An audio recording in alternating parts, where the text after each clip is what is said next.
On Tuesday, June 4th, Common Sense Institute hosted its quarterly Eggs in the Economy event. This edition was titled The Colorado Crisis, the Economic Impact of Migrants and the Homeless. Our panelists include Adam Paul, Director of Regional Affairs for the Office of the Mayor of City and County of Denver, Paul Scudo of STEP Denver, and Heidi Williams, CEO of Civic Results and CEO and Executive Director of the Metro Mayor's Caucus. The discussion was moderated by DJ Summers, our Director of Policy and Research. CSI President and CEO Kristen Strom kicks off the event. And now, please enjoy this edition of Eggs in the Economy.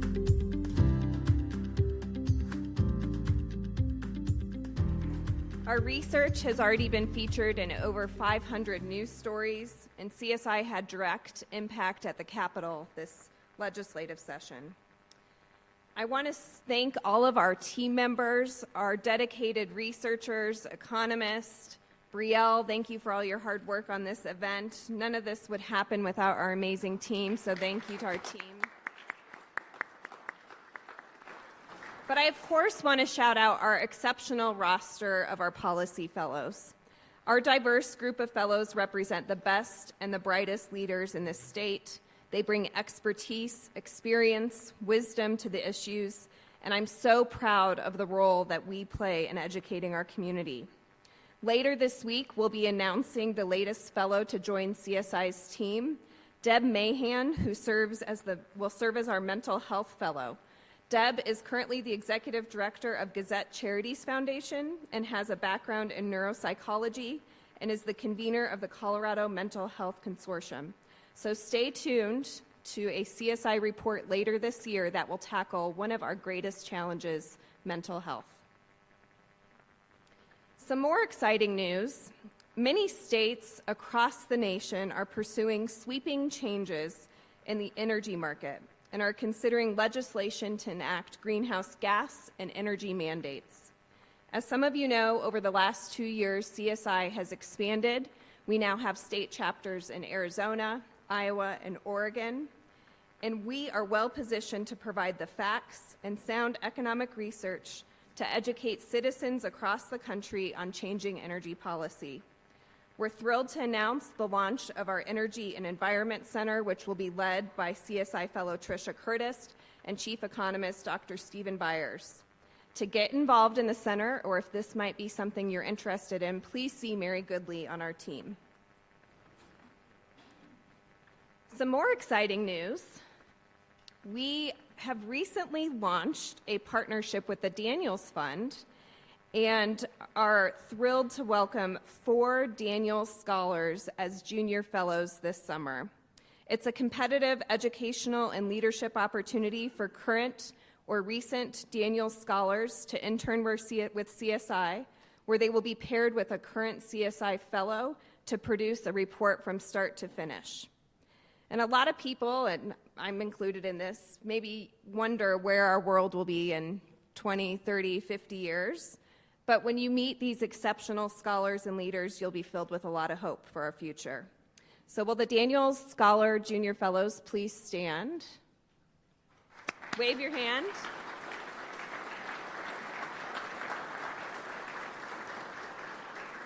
If you get a chance after today's program, please find one of them and ask them a little bit about their research this summer.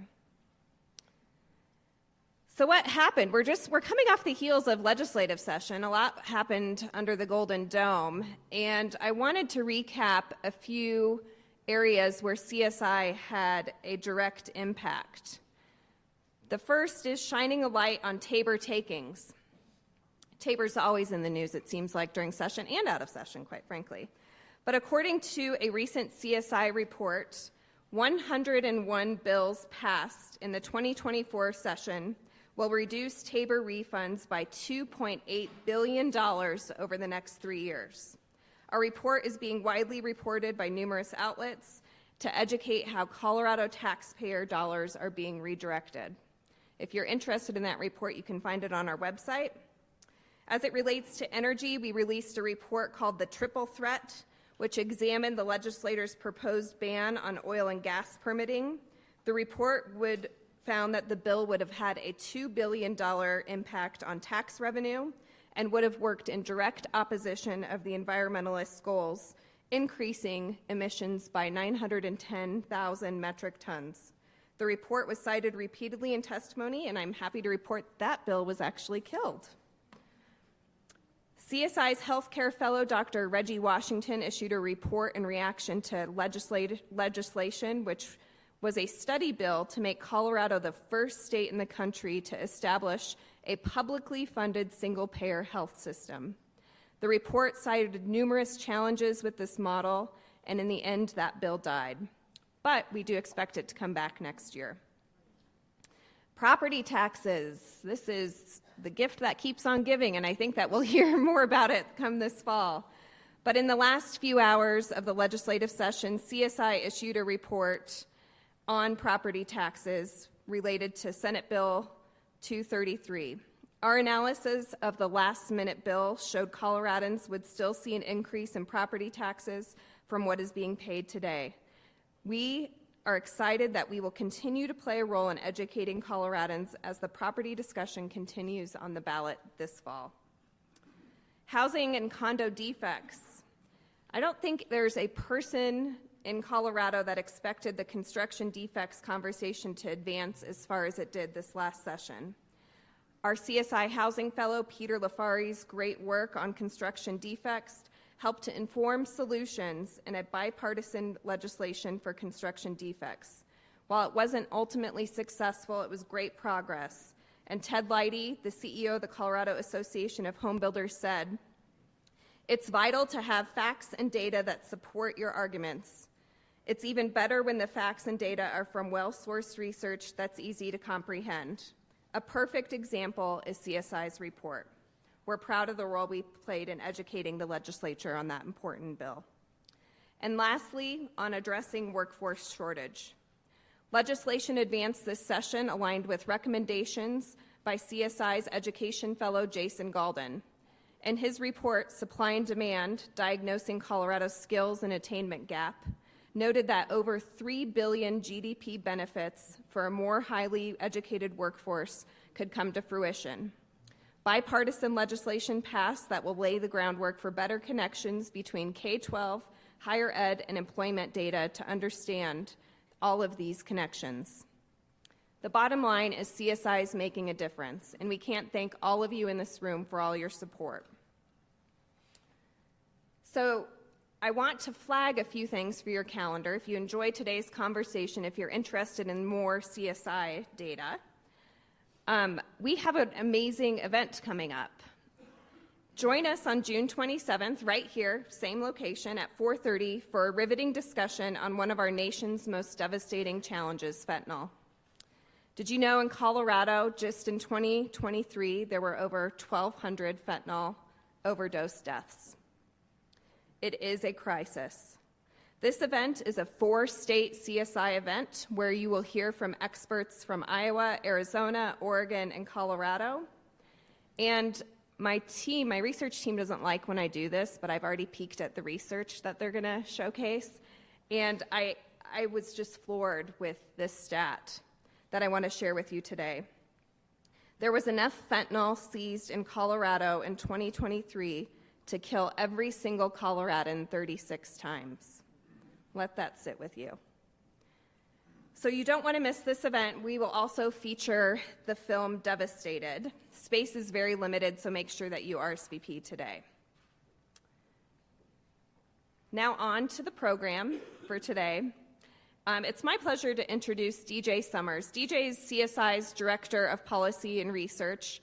He's also a regular on Drive Time Radio. I think you had 3 radio interviews yesterday, so if you listen to Drive Time Radio, you've probably heard DJ. In a previous life, DJ was a reporter for a local TV station. In fact, that's how we found DJ.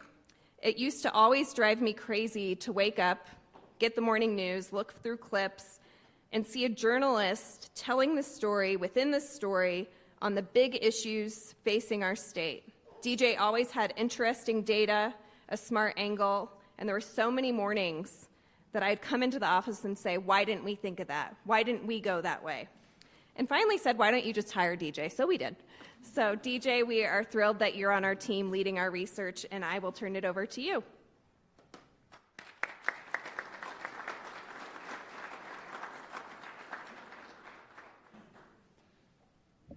Thank you, Kristen.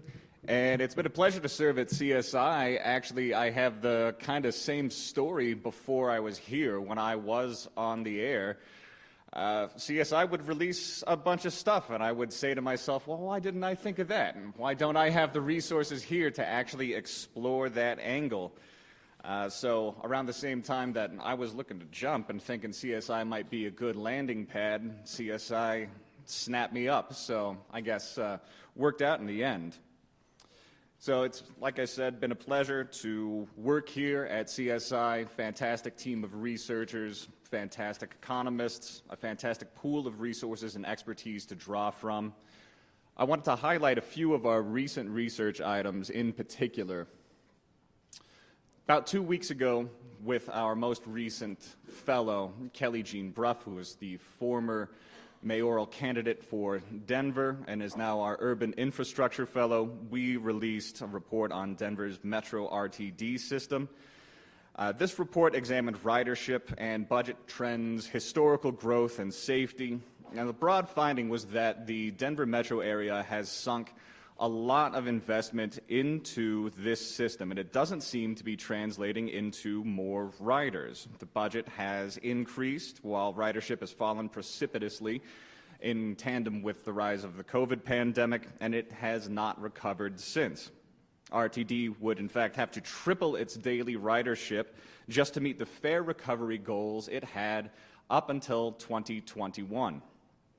Now, a big portion of this is safety and the perception of safety. The report's findings delved very deeply into what is happening in terms of the criminal element on RTD system. And the trouble spot there is that no single data source agrees. We're talking about a highly mobilized population. We're talking about many different buses and trains running all directions at all times, and they overlap with different police jurisdictions. So not one single source of data actually knows what's happening regarding crime on RTD's system. All we really know is the public perception and anecdotal reports. So a lot needs to happen with RTD to even convince the public that safety is increasing, because there's too much interjurisdictional trouble spots with their local police force and all of the agencies that overlap. CSI also released an in-depth study of the Denver Schools of Science and Technology, or DSST. This compared performance metrics in DSST to the greater Denver public schools in which DSST is located. And DSST is extremely high performing. Only 1 in 25 seniors in DPS schools are DSST students. However, 1 in 10 of post-secondary credential attainers are from DSST. Now, this has huge implications for our economy. Post-secondary credential attainment is a massive economic driver.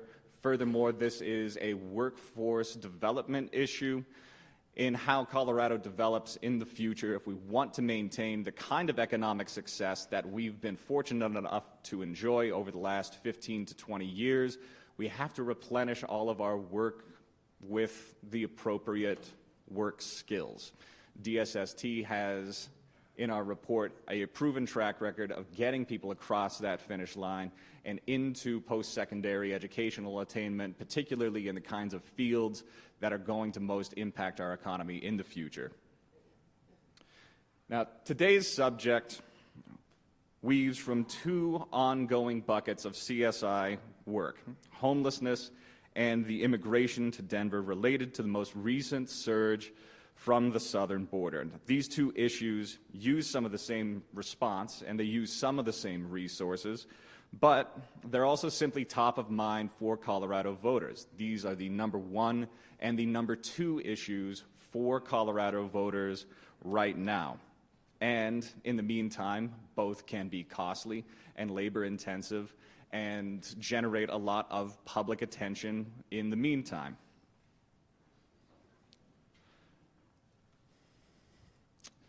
Now, at the city level, Denver has spent just in the last 3 years, between 2021 and 2023, more than $1.9 billion to address homelessness in the Denver metro region.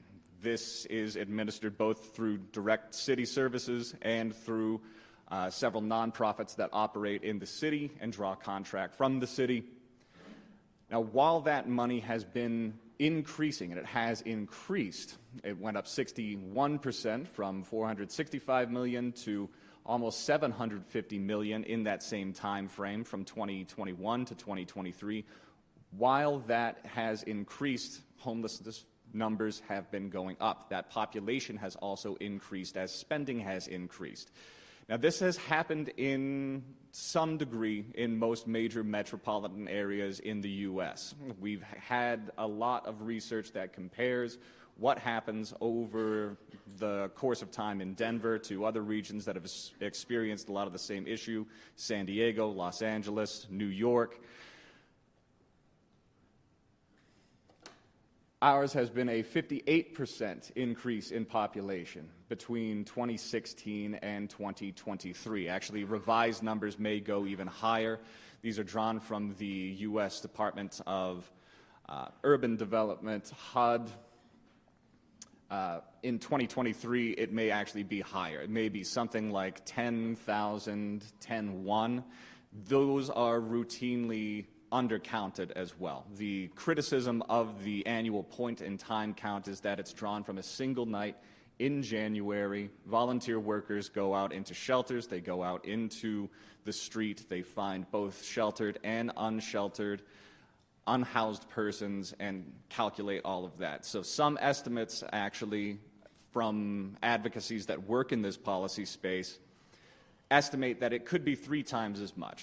In the Denver metro area, it may be as high as 30,000, something like that. So we're relying on a point-in-time count that may be an undercount, and even then, we are talking about an increase in this population just over the last 5 years. And even though most metro areas and most states have experienced some kind of increase over the last decade, and particularly in the last 5 years since 2020, Denver and Colorado do stand out in certain ways as having some of the most accelerated growth. We are number 5 in overall homeless population, the Denver metro area, among major metropolitan areas tracked by HUD. And we have had the 3rd highest increase among major cities, just in raw number. That compares only to New York City and Los Angeles in terms of the raw number of growth over the last 5 years. Now, this has become more than just a public perception of safety issue and a public visibility of an ongoing problem. This is, in its own right, a public safety and a public health issue.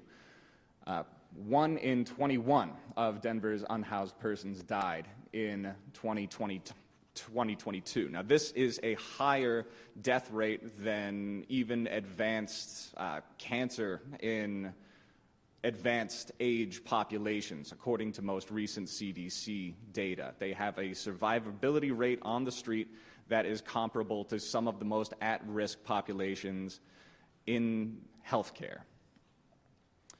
More individuals experiencing homelessness died in Denver in 2022 than any of the previous 4 years. This is an accelerating trend. It has not gone away. It has only gotten worse over time. And it has collaborated with the rise in the supply of fentanyl to the United States. We've already talked about how our upcoming research on fentanyl will focus on the growth over there. But that has accelerated in the homelessness community to a degree that's unseen elsewhere. Over half of the unhoused who died in Denver in 2022 died from drug overdoses. Now, the Denver Medical Examiner's Office doesn't always track what kind of toxicology applies to each of those deaths, but we do know that the large majority of them are fentanyl related. This has gone in tandem with Colorado and Denver Metro's own increase in the number of fentanyl related overdose deaths. Now, the migrant situation started accelerating in late 2022 when Central and South American asylum seekers were arriving en masse over the border.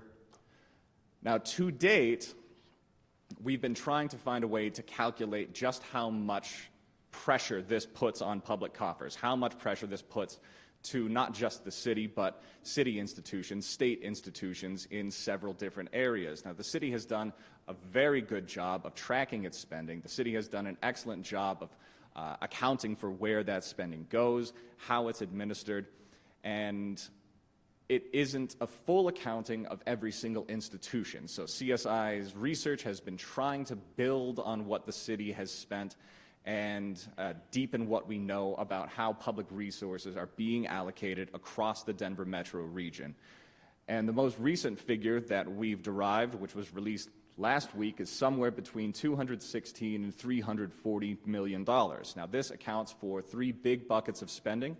That's direct expenditures from the city of Denver, as well as what is allocated for education and for health care costs since December 2022. Now, the biggest portion of this cost is just in the education system.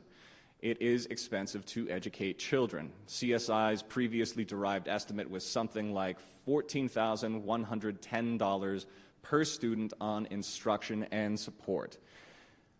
Now, this is where it gets a little bit tricky because we don't know how many migrants typically arrive in any Denver metro school district in any given year. So we do have a range of estimates. But since 2022, there have been 15,725 students born in other countries who matriculated into a Denver metro school district. Now, 44% of those students were from 5 countries, from Venezuela, Colombia, Guatemala, El Salvador, and Honduras. We do know that a bulk of the most recent surge at the southern border is directly related to these 5 countries.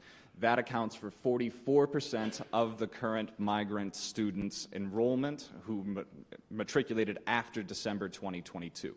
So we have a range of somewhere between 7,000 and just under 16,000 students who are enrolled in 17 Denver metro districts. At 14,100 apiece, that is somewhere between 98 million and 220 million. Now, that is a fairly sizable portion of what's been matriculated into some of these districts. In Denver public schools, that will account between 3 and 6% just of the currently existing student body. It's similar in other school districts in Jefferson County public schools and Aurora public schools. 17, like I mentioned, metro districts have absorbed some of these students, and they're now becoming a significant plurality of those student bodies in each one. In terms of state-derived K through 12 public education, that spending, that 98 to 222 million, is something like 1 to 2% of total state match to these school districts in the Denver metro area. Now, that's for just 1 year. We're trying to derive a way to do ongoing costs to account for how many may come in, come out, leave. We don't know those figures yet, so we'll refine that estimate as time goes on. Now, we also know that a significant portion of this population does need health care, and that may be administered from a nonprofit, that may be administered at the city level. It also may be a walk-in to one of Denver Metro's health care providers.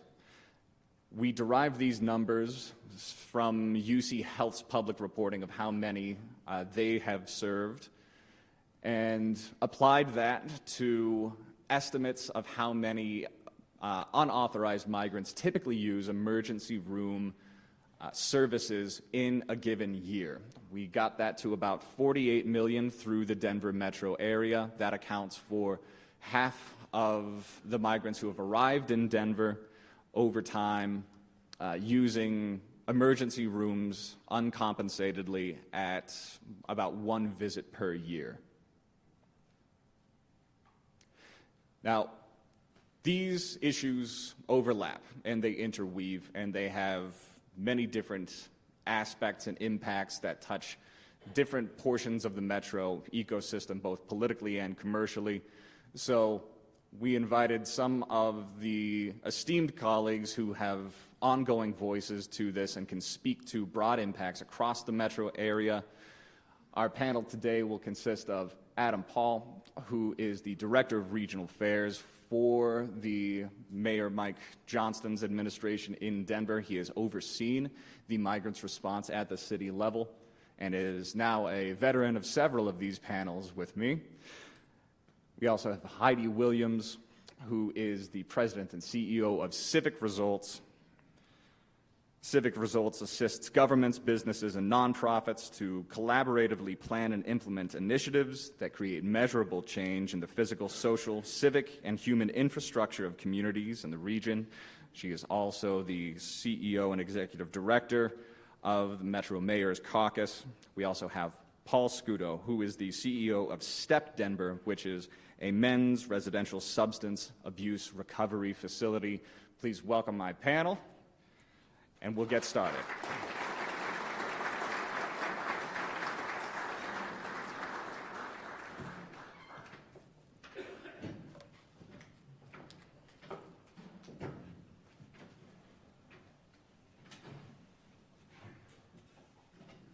Thank you all for being here again. It's a pleasure to have you. We'll start with just a question for everybody. Now, like I mentioned, these are the number one and the number two issues on voters' minds right now. Can you tell us how these two issues are related and how they diverge? I may want to start with Adam on this. Well, thank you, DJ. Thank you for allowing me to be here today and take this opportunity. And I think we always start out with softballs. This is much more softball than the last panel that we were on together. So when dealing with these two, I think, situations, it's fair to say they both have an unhoused piece to that, right? Whether we're clearly dealing with our homeless population or newcomers that are arriving in our cities who are looking to escape situations throughout. So when the voters' minds, sometimes it's not different, right? It's people on the streets. It's a different field of people maybe standing on intersections trying to wash your windows, and then you start to see the costs that are also involved. And so to parallel these two issues over the last, not even a year that Mayor Johnston's been in his office, has been challenging, with the goal of getting our traditionally unhoused off the streets, a much more challenging group subset, very expensive as we all know, and then an influx of at its peak in January of 5,000. So we definitely realize and recognize that these two issues are front and center for the residents of Denver. And I would also add a third, which is affordable housing, and I think that all plays in together as we're looking at the lack of affordable housing, some 100,000 units short within the city of Denver to really address this, and then these other two situations. Hi, thank you so much for having me.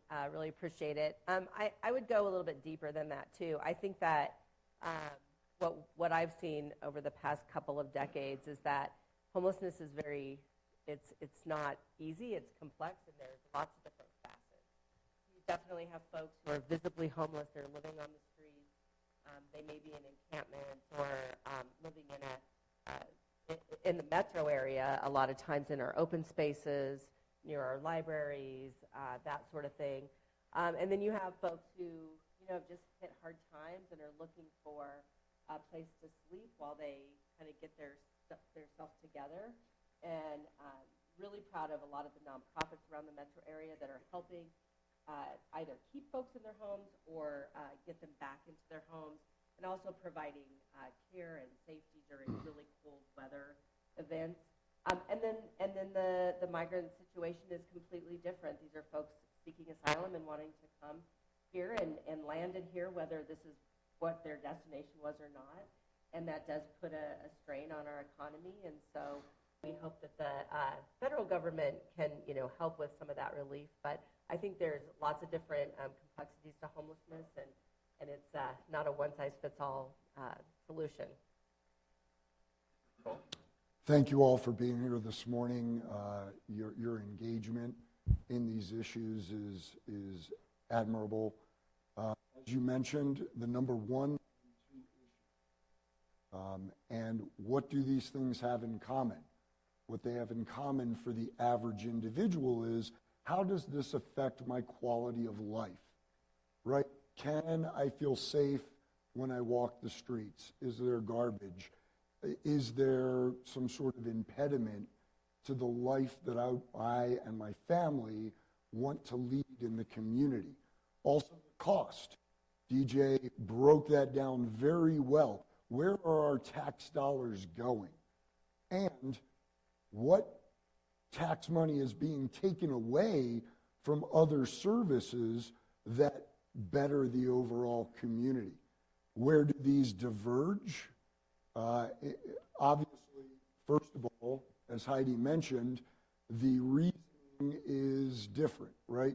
You have folks seeking asylum, whether legally or illegally, and you have individuals who are homeless for a number of reasons. But many, many studies show that 70% of the folks that are homeless because of a substance use disorder problem.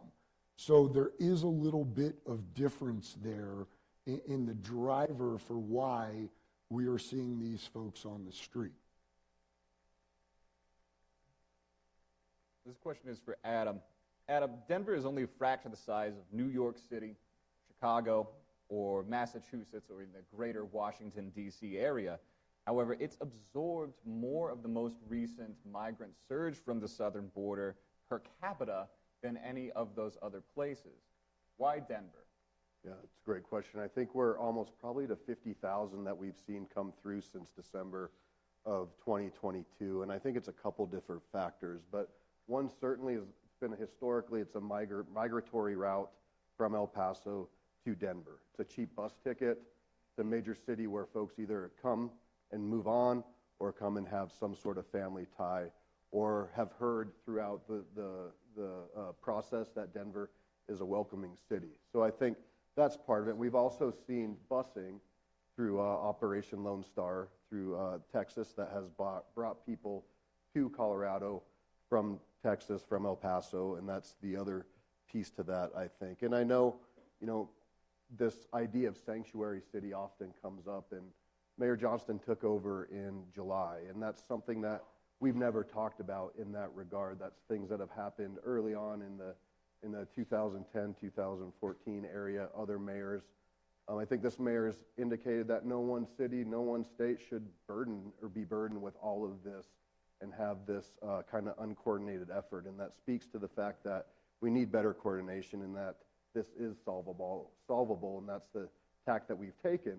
But realizing as we've kind of gained our feet, when we were at 5,000 and sheltering, over 12 shelters in January, that was unsustainable. So we've dropped that now, from 5,000 to about 500 people, and getting ready to close our last shelter. So it's been a learning process. It's been a ebb and flow of how do we balance, a legal process of people coming in here and seeking asylum. There is a legal process that's involved.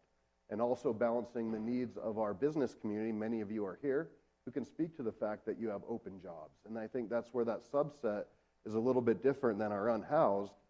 Most of these folks just want to work, and we know that with great success, if we can get them work authorization, we can line them up with jobs, and they're going to figure out how to be self-sustaining and move forward. Now, Heidi, we know from healthcare usage and from school district enrollment that the migrant issue is not confined to Denver proper.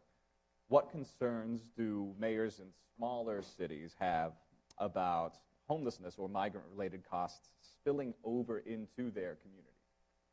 Yeah, certainly with the migrant issue, that is a spillover, but a lot of the homelessness starts right in the home in the home city or home county where folks reside. They will become homelessness and reside still in their county or their city, but it certainly puts an impact on the cities. I don't think my mic likes me. The school districts really bear a lot of the cost of that, but you also have to look at things like land use planning, thinking about affordable housing, how we get folks into housing, and not having them, sleeping in parking lots in their cars, couch surfing. Those kinds of things put an immense pressure on our school districts because kids are hungry, they're tired, they're not in a consistent environment. So it actually if you're looking at this years out, it really does cause a pretty big burden to our cities and our school districts. And I think mayors really just want to work together. That's what we do at the Metro Mayors Caucus, is we focus on these issues in the region. Homelessness is not something that looks at boundaries or borders. They're like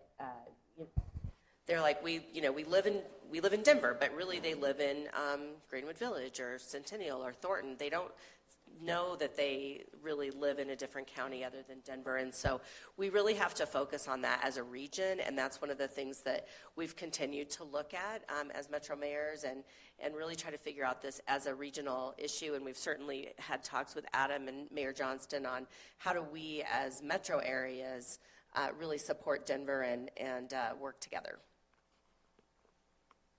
Now, Paul, you mentioned that 70% of the homeless population has some kind of ongoing substance issue that may or may not be the direct root of their situation.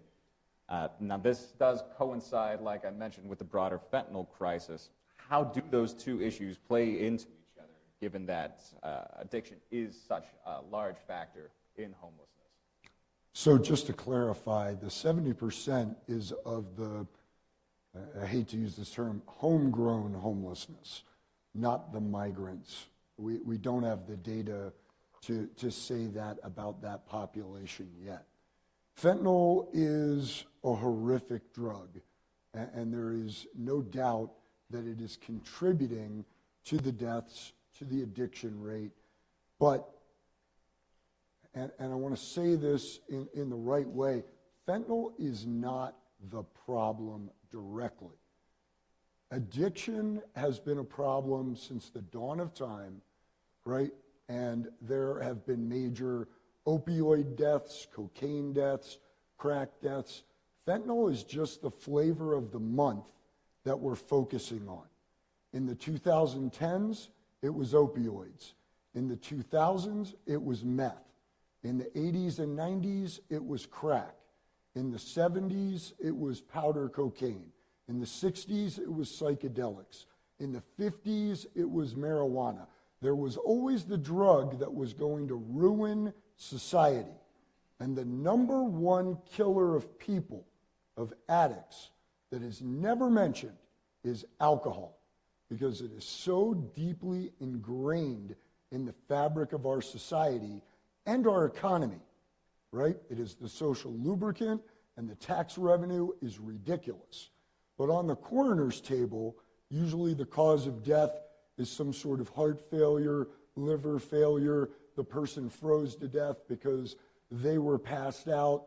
So many of the fentanyl deaths are called fentanyl deaths because there was a percentage in the cocaine, in the heroin, in the meth. And we immediately attribute that to fentanyl. And I'm not saying that it is not horrific.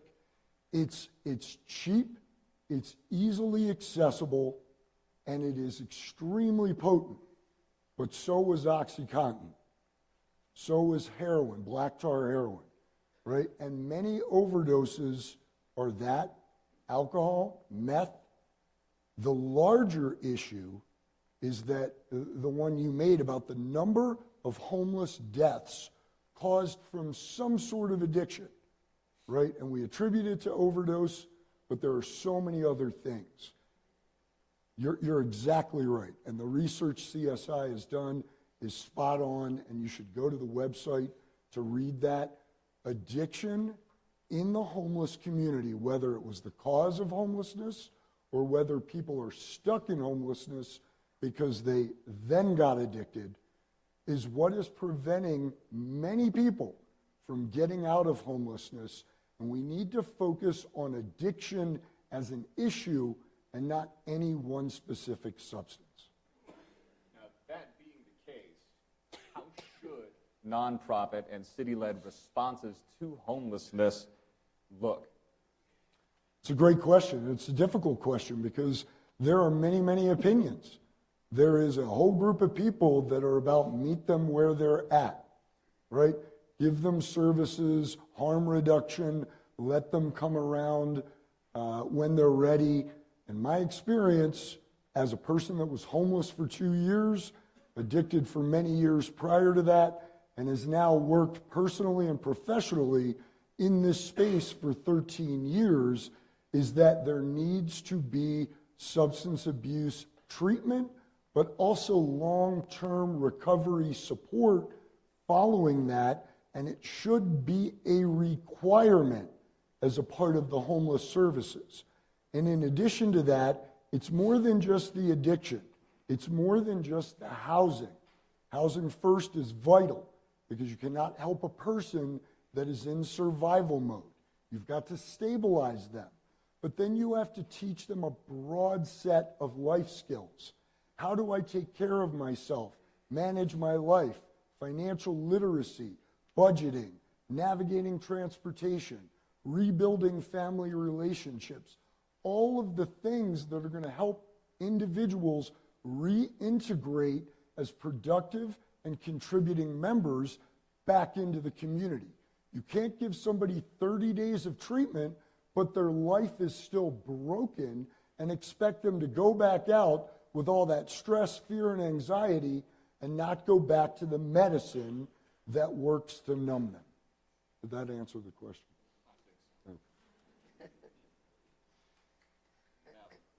Adam, it's been noted anecdotally that in many areas that used to have high concentrations of homelessness, visible homelessness, thinking 16th Street Mall, other areas that used to be notable, concentrations have been changing in Denver.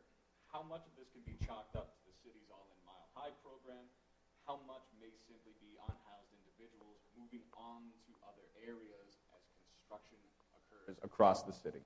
That's a great question, and something I think as a former mayor and member of the Metro Mayors, we always are cognizant of when cities come together to try to do something, that we're not shifting situations to other communities, and that's why it's so important for us all to work together. So if you have been downtown of late, you've probably noticed that it is much different, and that started with the House 1,000 program and now has rolled into the All-In Mile High. So met that goal of House 1,000, and now the goal this year is to move another 1,000. And I think part of what's driving that is once an encampment is closed in the city and county of Denver, unlike in the past when it was just shifted somewhere, folks are moved on to some sort of temporary to more permanent type housing. And I think of the 1,700 we've moved off the street, we've moved about 500 into permanent housing. But it is a struggle. It takes a lot of resources. It takes those wraparound services. But once those are closed, those encampments are closed,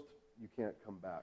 They are geo-fenced out. We have protocol in place that when an encampment's closed, it's done, and it can't come back there. And so we started with the central core of downtown, and we know that that's going to shift in some areas, and we're going to constantly be working to address that as we move into the next phase of House 1,000 All-In Mile High, which is the goal of another 1,000, and then mixing in 3,000 affordable units is something that we want to try to do within this next year or 2 years. Heidi, what kind of concerns do the mayors in your organization have regarding the effect on business that the metro area's homelessness issue contributes to, and how do they collaborate to address those concerns? Yeah, it's definitely a hard issue, especially, well, maybe not especially, but for those who have a downtown, you will see it more visibly. It can create some angst amongst tourists, even, downtown Denver, but downtown Littleton, downtown, wherever you have a downtown core, where you have people that own businesses and maybe somebody is sleeping on their front stoop. I have friends who own regular type businesses, like I have a friend who owns an architect firm, and they constantly have folks sleeping in their parking lot, and it makes their employees feel unsafe. And then further out into my city of Thornton, where I was the mayor, my husband works for a metal fabricating firm, and they are backed up to an open space. And one day their employees came to work, and there was someone who had passed away on the front sidewalk. And so there's a whole feeling of safety and concern, not only for the people who frequent your business, but also for your employees. And so I think, really it is a very difficult situation to deal with, because you don't want law enforcement just taking everybody and locking them up, because that doesn't solve the problem. But you also need folks to not be residing on doorsteps. So I think the collaboration piece is going to have to end up being something where law enforcement and outreach workers and local officials all kind of work together to come up with a solution that's right for their community. And the biggest, I guess the biggest hardship that mayors face is that every community is very different. And so what works well in Denver may not work well in Greenwood Village and may not work well in the town of Lyons. And so we really struggle to find those good balances to continue to help educate our mayors and our businesses. And I think the other business type that is largely affected is libraries. This is a place where our children go, where we go to have some quiet time and read or do some work. And there's an influx of people who go into the libraries because they need warmth or they need a place that's either safe for them or they want to, use safely. And I think that has been a struggle, and that was something that I dealt with when I was mayor in Thornton. And I don't know that that's been solved on any level, but I know that is something that the library districts have really struggled with. I think Paul wanted to weigh in on that one. No, that was me. Oh, that was I you. was in the library. Oh, okay. Yeah. Well, this next question is for Paul. Paul, what kind of concerns do you and your organization have about the possibility of new substance abuse issues with the new migrant population, if any? Great question. Would you mind if I quickly piggybacked onto what Heidi said? Piggyback away, please. Because the forum is about economics, right? There is an economic impact that every city and business is sharing as a result of this issue. You saw the number that DJ put up, somewhere between $30,000 and $60,000 per individual that we spend to provide services. Let's just say it's 40,000, right? Think about the amount of money that is. And you saw those hundreds of millions of dollars.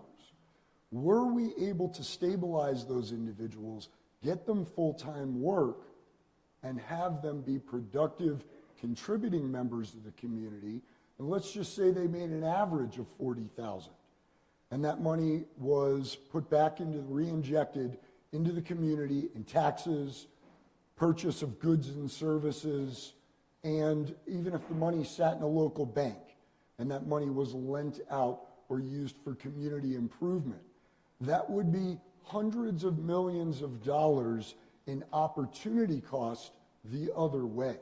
So addressing this issue has a huge impact on businesses, the taxpayers, and the government entities that are trying to make our communities better.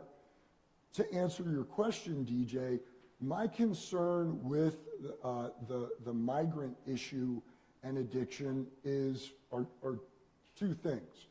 First, and we don't have raw data on this yet, but there is some solid speculation that some of the folks that are coming in these groups are actually drug mules for cartels, bringing this cheap fentanyl, cocaine, and other drugs across the border, kind of camouflaged in the group of folks seeking asylum. Do I think it is a huge percentage of those people? No. But could it be contributing? Possibly. Secondly, 20% of all human beings have a genetic predisposition to suffer from the disease of addiction.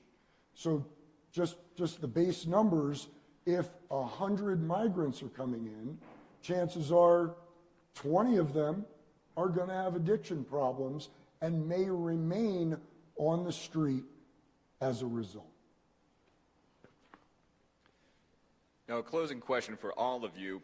This has been a tough conversation and at points somewhat grim. What successes can you point to? Any harbingers of hope that you can point to in the near future about recent successes or positive trends? Adam? Yeah. Thank you. Go first. Well, I think just having this opportunity and having the conversation, right, whether it's with our unhoused or our newcomer population, is something that is very important. And I applaud a lot of our other cities because it's going to take a housing first type. It's going to take those wraparound services. Our friends in Aurora are setting up another program, which is going to be fantastic. And as more communities, more cities face this and deal with it too, how they feel is the best way is just going to help us serve that many more people in these populations.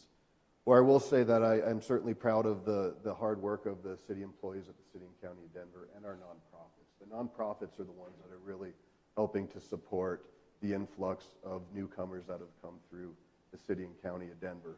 And I think Denver's done a great job for a long time trying to insulate it from other communities. And so, you know, you've heard maybe the city's busing people to other cities. We've never bused anybody within the state of Colorado. We do offer onward travel for people that do want to go to other cities, and that is important. So I think our wins, our takeaways, are that other communities now, because this isn't just concentrated here, other communities are now reaching out and saying, how did you deal with this? What have you learned? And we've learned a lot, right? From when we were at 5,000 folks in shelter to 500 now. When we were at 42 days of housing to 72 hours. And now we have what we call the Denver Asylum Seeker Program, which will allow the hardest folks to engage. So if you're an asylum seeker, if you have other status, TPS, CBP1, you can get work authorization right away. And that goes back to, hey, we have the jobs, we need you to work. The asylum seekers have to wait up to 6 months to be able to have that opportunity. So that's where we're focused now through work authorization clinics. AT&T gave us a grant, 700 laptops for computer literacy, language classes, all these different things, and then unpaid internships with businesses throughout the metro area that when they do get their work authorization, they're then able to go to work into the community. So that's really where our focus is. So we have a playbook that we offer. We have this new asylum seeker program, and people from throughout the country are saying if we can't fix this at the federal level, which is really where the key is, whether you're Republican or Democrat, it's not rocket science. We can come together to fix this. But cities have to do that, and that's where Mayor Johnston's really stepped in and say, this is solvable, and we'll have to just take it on and try to figure out the best way that we can do it. So I'd like to give a plug for my former employer, Attorney General Phil Weiser. I was his director of opioid response for 3.5 years before I took on this role, and we worked together with all of our local governments. Over 300 local governments signed on to an MOU that directed over $750 million. 90% of that's going back to the local level. Local governments and regions get to decide how that money is spent, and most of our regions are doing a fabulous job and really directing that money into services, and that really helps fund these wraparound services that we're talking about. And one of the successes that I just saw personally as of yesterday, my son's half-sister has a very bad fentanyl and drug addiction, and although it was frustrating for my son, it took a week for her to get into a detox, and then she'll be going into treatment. It only took a week. And that is something that is very hard to find. But Colorado is really leading the pack. We won a Johns Hopkins Award on how we're managing these opioid settlement funds, and those funds go right into those services and help for people like my former stepdaughter get into treatment, and hopefully, and she's going to a place where she can take her daughter with her, that she can become a productive citizen. And I told her last night on the phone, the way you do that is by having recovery support after you get out. And I think that Paul is spot on that. If we don't offer those wraparound services, we won't be successful. But if we do, it will be huge for our economy. Addiction is a disease, and it's affecting many of us in many different ways, whether it's our family or our friends or ourselves. And I think that our success in Colorado is that we're doing things right, and we just need our businesses and our communities to come together. This is a community issue, and so I'm just going to beat that drum a little bit because I really think that that is important, and I know your mayors care deeply about the people who live in their communities and want to help those who are struggling with homelessness or those who are coming in as migrants. I'm going to echo what Heidi said, and I think what is most hopeful for me is that we're having this conversation, that you, the community, is engaged. You want to have the conversation. You want to learn. Organizations like CSI are putting the data together so that we can make educated, effective decisions. right? And we're talking about addiction in a way that we haven't in the past. It was very, very stigmatized, and now we're looking at it as the root cause for a lot of the homeless issues. I'm also going to say I'm very hopeful. Mayor Johnson and his team have started a program called Roads to Recovery, where they are looking at addiction as the primary driver and saying, how do we address and I just lost the word, sorry, stop the addiction, arrest is the word I was looking for, arrest the addiction, but then provide the services needed to get that individual back into being a productive, contributing member. Not just housing, put them in a house, right? They're seeing beyond that now, and that gives me a little bit of hope. I'd like to open it up for a few questions. Just a few. I'm going to borrow your microphone from you too, Sharon. And DJ, ask them not to speak until they have the microphone in their hand so we can record the podcast. Would like to remind everyone not to speak until you've got the mic in your hand. I will call out a few like ladies.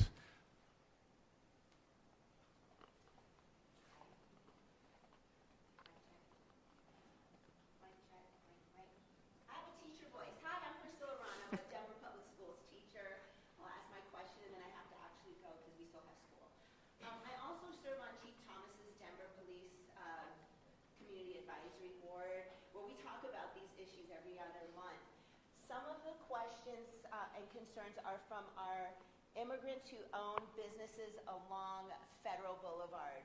Our Asian community business owners have had to close their businesses around 5 o'clock because the crime has increased. They've run out of paint to cover up graffiti, and they're very afraid to be in their businesses after dark.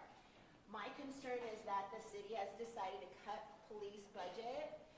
At what point are you going to restore those funds so that our immigrants and folks that already live here and our business owners don't have to suffer while we're trying to help those that are coming in? Yeah, no, thank you. And thank you for all that you do in our school system and serving in the community. So we started out potentially looking at a $180 million cut across the board, right? And we've dropped that to $90 million. But within that $90 million, no front-facing services, including public safety, are seeing that cut. So we're going to ensure that we're still able to add law enforcement. We're still able to do these different types of programs. We were going to cut the flowers in the parks, rec center hours, DMV hours, which DMV is already miserable enough. We already know that. But all of those things have been restored.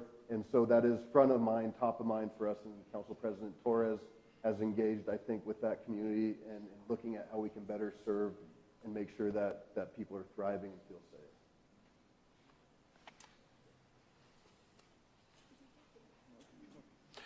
Good morning. Thank you so much. Just out of show of hands real quick, of those in the audience, how many of you knew downtown Denver, all the encampments were gone?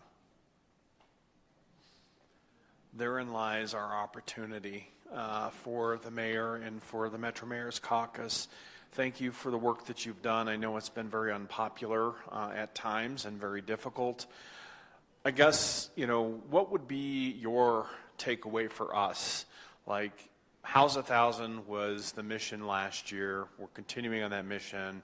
What do you want us to take away, and what word do you want us to spread in the community as we go back into our circles and talk about today's programming? Thank you. I would want to take away, support your local community. I think that Paul and Heidi both nailed it. There's an opportunity in every community to try to serve these populations in a way that best fits your community. And I think there's, in my opinion, not one size fits all, and we need people like Paul. We need a housing first. We need all these things with wraparound services. So Denver is going to move into the all-in Mile High, but Paul did mention the roads to recovery, and that's going to be critical, and I think that's an opportunity for the region to come around and look at people that are dealing with substance abuse issues and try to find ways to help support them, get them back on track, keep people out of emergency rooms and jails, because that costs so much more money to do that, and get them into treatment, get them into job training, and move them on. So we're excited about the House 1,000. We're excited to work on another 1,000. Downtown is open for business. 16th Street Mall is clunky right now, but we're going to get back to that. And also, if you're employers and you need employees, I think these are great conversations we can have also. I want to say, too, just briefly, like, we need to work on educating our kids, not like, don't do drugs, this is your brain on drugs. That obviously was not effective. But we need to talk to kids about what it's like to be a bystander and be there for their friends. And even if you have kids that will never do drugs, they still might be around kids that do. And I would highly encourage them carrying Narcan, and you all carrying Narcan, because you just don't know when you're going to come up in a situation where someone you know has overdosed. I don't know how popular that is for you, Paul, but somebody called me the other day and they had an employee overdose at work, and they didn't have any Narcan available. And there's Good Samaritan laws that protect you all, so I would just encourage that.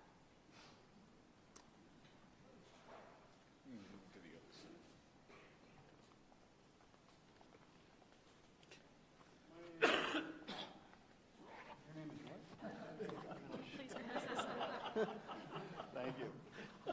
My name is Bill Bonta, and I've been a resident for about 53 years or so.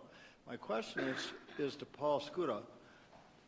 When you talk to the homeless, what do they say? What do they say they need? What do they say they would like? What are their dreams? What do they need? What do they want? That's a great question, and there's a broad spectrum of answers. And the reason for that is being homeless is embarrassing. It's shameful, it's humiliating, for whatever the reason an individual got there. We have created a social narrative that allows for folks to be victims, right? It was my parents, it was my teacher, it was my boss, it was the police, it was the judge, it was my mental health, it was trauma, it's the cost of housing, it's the economy. It's insert reason here why this is not my fault. Because I'm embarrassed and I want you to love me. And I want to still feel like I am a good person, right? So we hear a lot of that. Oh, I just need a place to live. I need some food. We have dozens of people a week come apply to our program. And when we tell them, you have to stop using, you have to get a full-time job, you're going to need to start being responsible for yourself. Oh, no. You're going to have to give up your government aid, EBT, disability, whatever it might be. They say, oh, no. I just need a place to live, or I need this, or I need that. It's not my fault, right? And that's okay. I'm not saying that's bad. I'm saying that's some conditioning. But there are other group of people that have lived this life for a long period of time, and they're exhausted, and they're tired, and they don't care anymore what people think about them, and they become willing to change their life. And those are the people that say, I'll do whatever you want me to do. I would love to have a job. I would love to have an apartment. I would love to be able to have a bus pass just to get around the city. They want to change the life they were leading. So there is no one answer. It sort of depends upon where the individual is along that continuum of addiction and homelessness. We've got time for one more question. This young lady had her hand up first. We've had some of the same same people raising hands.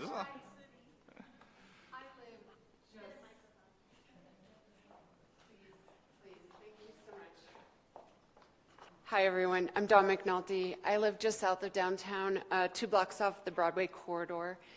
I have a really important question, and thank you, all of you, for this very important discussion. I quit my full-time job.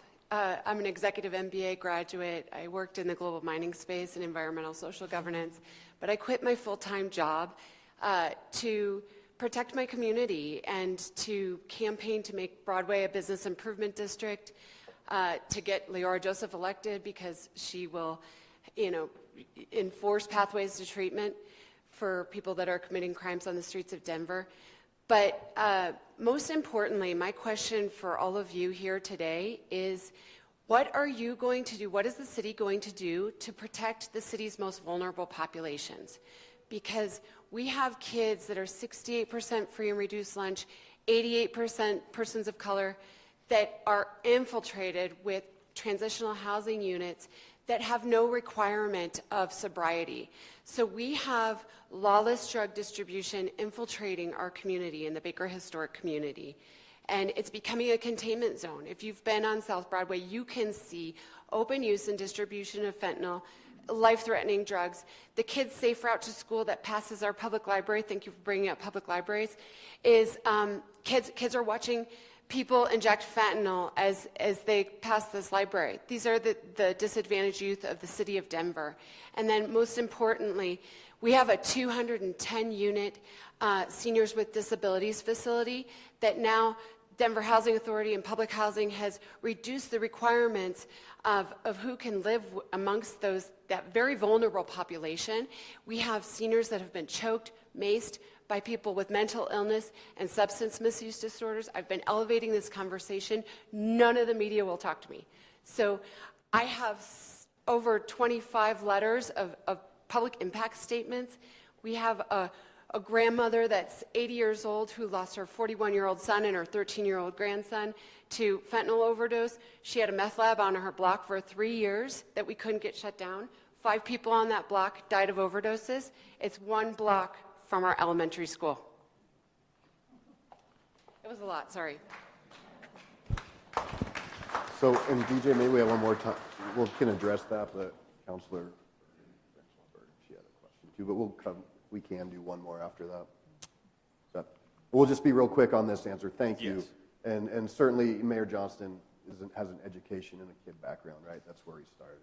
And it's something that we're really looking at, all different aspects of programs, from youth empowerment, after school programs, Mind Spark, and then weaved in with public safety and our goals to continue to put police on the streets, to bring in new classes and really invest in that aspect for community safety. And it does all tie together, whether it's housing, whether it's businesses, whether it's our children, and the understanding of how can we best utilize our resources to enforce the laws that are on the books, to get people into recovery options, and to use punishment in jail as a key also. So I think that in this case, I'm happy to connect with you afterwards and get more information, but I know that these are all things that are part of our goals for this year to help incorporate change and make livability a priority for everyone in our community. Excuse me. Oh, am I going to get to And final question, please. Thank you.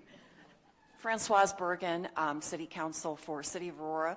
I'm also the chair for the Arapahoe County Opioid Governance Council, so have been doing that for over a year. So I want to say thank you to the panel. It is a really difficult subject to talk about, and I totally, and by the way, STEP Denver, I've been there, I've toured your facility, phenomenal program, and I guess my question, well, two things. The elephant in the room, we didn't talk about policy, because a lot of times policy dictates what has happened with the increase in homelessness and the migrants coming into our country. Obviously at the federal level, we should have closed our borders. It is irresponsible for us we have to take care of our own people with our own homeless populations, and now we're having to deal with migrants coming in. Most of them come here wanting a good life. That's great. Do it the right way. The problem is you have also a criminal element coming in that we are going to put, are going to have an effect on our resources. But what I wanted to ask about is the Housing First program. So the City of Aurora is going to take a different approach, as you know. We don't really embrace the Housing First program. We will offer housing, shelter for anyone, so that It's very similar to the Colorado Springs Rescue Mission type of philosophy. But we toured several homeless facilities across the country. We went to one in San Antonio, and it actually had a different program until recent changes in our laws at the federal level with the Housing First program. And what we learned was they basically shifted their philosophy of treatment and working and that type of thing, and just because the Housing First policy does not allow you to have strings attached, meaning you can't say you can come in to the no barrier shelter, but if you want to get into better housing, then you have to work, or you have to get treatment, or you have to get mental illness resources. And they changed that complete philosophy. So when we were there and we asked them, do you have any requirements for people to work, or to help clean, or to do anything to be able to earn their way to being productive? They said no, because we would lose our federal dollars. So the incentive is wrong.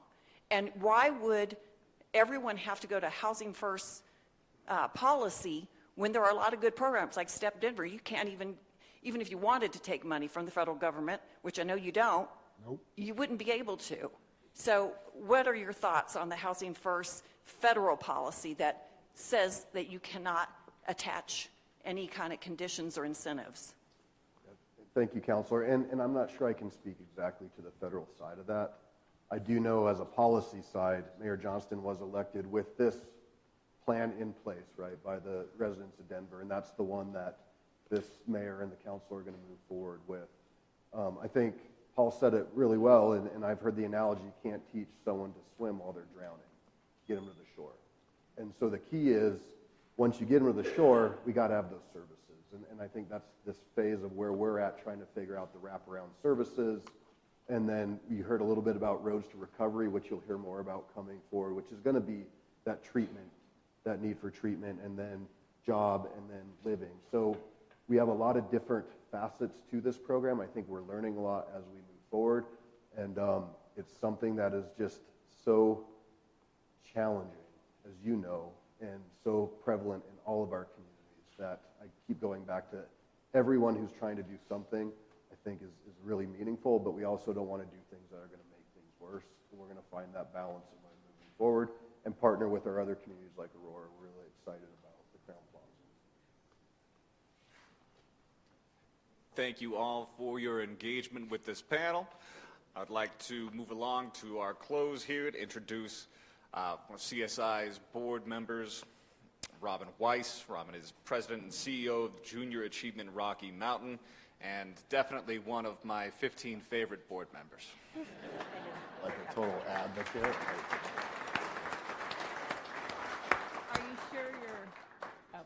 Are you sure you're not a politician? Yeah. So thank you all for being here today, and thank you for these talking points. So I hope you found this, I know you found this informational and very interesting. I think every single panel we've had has been so much fun to listen to. And this research is important now more than ever. Just like Thomas Paine's, 1776 common sense spoke plain language to the colonists, now more than ever, we need this kind of facts and the public understanding of these facts. So please mark your calendars for our Eggs and Economy special edition of the 2024 ballot. That is going to be a lot of fun. It'll be September 10th at 7:30 right here. So make your reservations today. And CSI is a nonprofit, and we rely on help to hire this kind of talent and to do the kind of research, and it comes from individuals like you. So if you liked what you've heard today, I would encourage you to do a couple of things. You can check out the website.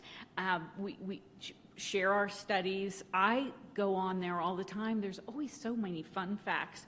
Subscribe to our bi-weekly Common Sense Digest newsletter. Subscribe to our podcast. Follow on social media. And lastly, consider making a tax-deductible contribution to support our work. With your support, we can maximize more research and be more responsive to public proposals. And with added capacity and support, we can continue to educate the public on the implications of the Colorado's competitiveness. So thank you so much for joining us. I hope we see you back here September 10th. And I think we'll have a rousing round of conversation. Thank you.